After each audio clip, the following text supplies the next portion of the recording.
Hey, it's Josh Carey, founder of Pet Sittingology and the Josh Carey Collective. So as we continue our dialogue on websites and blogging and content marketing, I want to answer a really great question I got that flows naturally from our discussion. Somebody asked if we need to systematically, almost deliberately, include keywords when we're writing our articles. And it's such a great question. So in order to answer it, let's go back a few years when Google was still perfecting its algorithm, which is, as you know, its 200-point checklist it uses to determine where every website is going to rank in the engines for any given key phrase. So some years ago, one of the indications that Google would use to determine this is the number of times that a keyword was placed throughout the article. So in order to rank for certain phrases, content writers would, let's say as an example, you wanted to rank for dog walking in Cleveland. So you would write an article that spoke about it and used language like,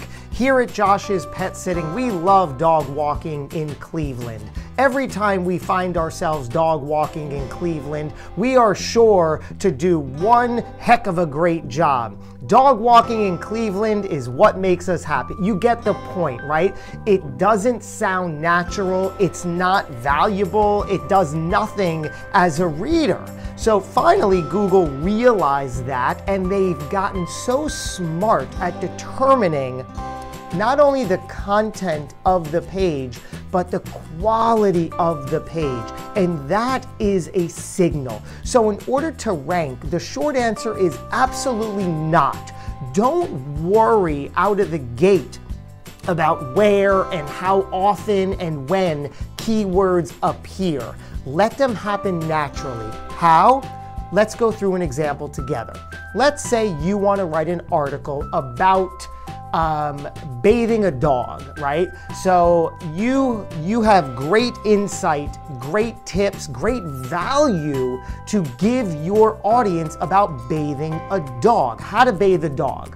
But even that is broad in and of itself because you really want to figure out, what about bathing a dog? What are you going to focus on? And it could be multi-leveled. Are you going to talk about the difference between bathing a big dog and a small dog? Are you going to talk about how to bathe a dog that hates taking baths? Or are you going to talk about bathing a dog in a bathtub versus a sink, indoor versus outdoor? See, these are all things you can certainly target in your article because your goal always is to provide as much value. So think about if you're going to write an article about how to bathe a dog that hates bathing, you're going to give tips and tricks. You're going to talk about water temperature. You're going to talk about maybe 5 items you must have on hand when you're bathing the dog, and list the items and link out to where people can read more about each item, read reviews about these items, maybe purchase the items. You're gonna have some videos, you're gonna have some checklists, some downloads, some printouts.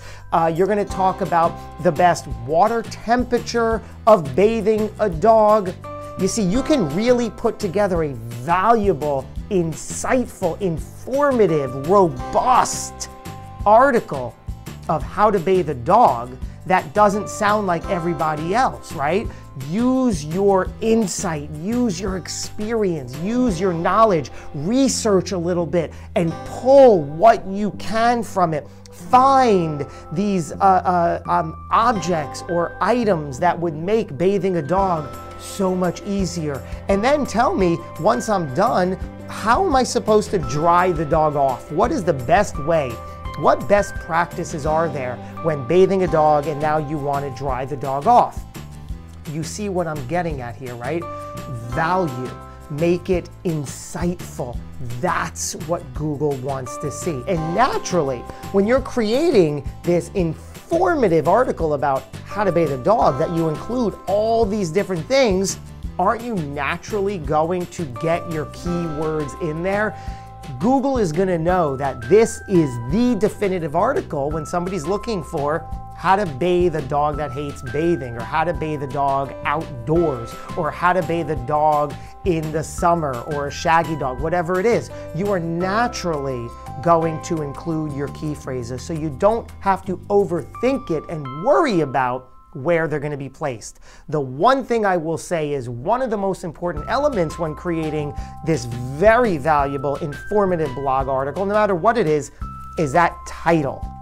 What is going to attract someone? Because whatever you title the article, that is going to become what people see across social media. So that's going to determine whether they're inspired to click, but it's also going to be the title that becomes the big blue link in the Google search results. So you don't want a boring title, you want a title that grabs attention, that gains their interest, and that motivates them to click through your article.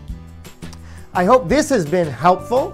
I hope that you're starting to put some of the pieces together with content marketing and blogging. I love this dialogue. Let's keep the conversation going, and let's continue to do the great hard work we're doing serving those pets. Talk to you soon. Thanks for watching.